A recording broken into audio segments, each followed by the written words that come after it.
Sejak dilantik sebagai presiden di periode kedua, pemerintahan Jokowi banyak mendapat sorotan. Sebagian analisis menyebutkan secara umum kinerja pemerintahan Jokowi di bawah standar, jauh dari janji kampanye yang disampaikan pada rakyat. Pemerintahan Jokowi di periode kedua ini ambiar.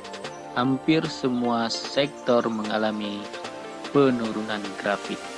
Yang naik hanya utang dan kasus penangkapan aktivis politik yang kritis terhadap pemerintahan, dan baru-baru ini penembakan terhadap tim pengawal FPI Rizik Syihab yang syahid 6 orang. Secara sosial kemasyarakatan, masyarakat Indonesia terbelah menjadi cebong dan kadrut. Seharusnya pemerintah yang mendamaikan ternyata malah menjadi sumber perpecahan. Hal ini dapat kita lihat dengan ditandai adanya kelompok influencer yang berpengaruh di media sosial digerakkan sebagai buzzer, bahkan kemungkinan juga dibiayai langsung oleh negara. Inilah yang menyebabkan pemerintah gagal membangun rasa kebersamaan bersama masyarakat.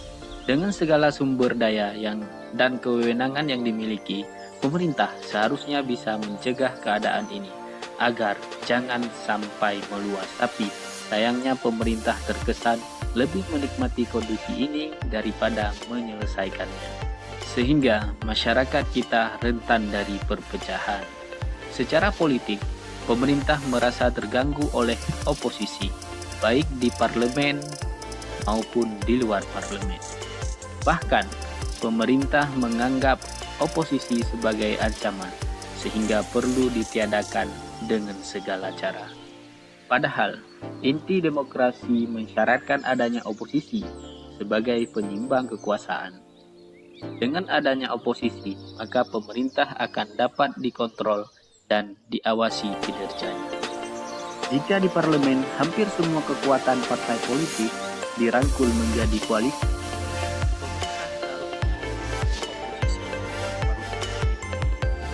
secukupnya untuk menyampaikan pendapat dan kritikan.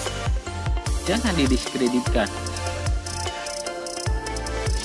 Maka wajar jika kelompok oposisi yang semua lebih bersifat keumatan dikumpulkan dengan tokoh Habib Rizik Syihab semakin melebar dengan deklarasinya oposisi yang lebih bersifat kebangsaan dan gerakan kami dengan tokoh sentralnya Din Syamsuddin.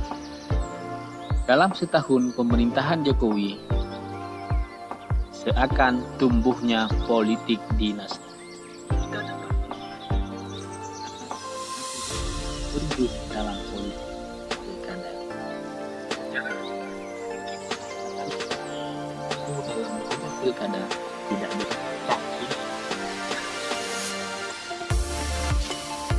Pada periode ini, kita merasakan betul adanya praktik oligarki kekuasaan, di mana ada kerjasama terlarang antara penguasa dan pengusaha dalam melahirkan kebijakan-kebijakan pihak tertentu. Hal ini dapat dilihat dari Undang-Undang Cipta Kerja yang mendukung para pemodal mengeksploitasi sebesar-besarnya kekayaan negara. Tentu, hal ini menjadi warna yang tidak betul dan menyimpan ketidakadilan dalam wajah perpolitikan di satu tahun pemerintahan Jokowi. Inilah analisis.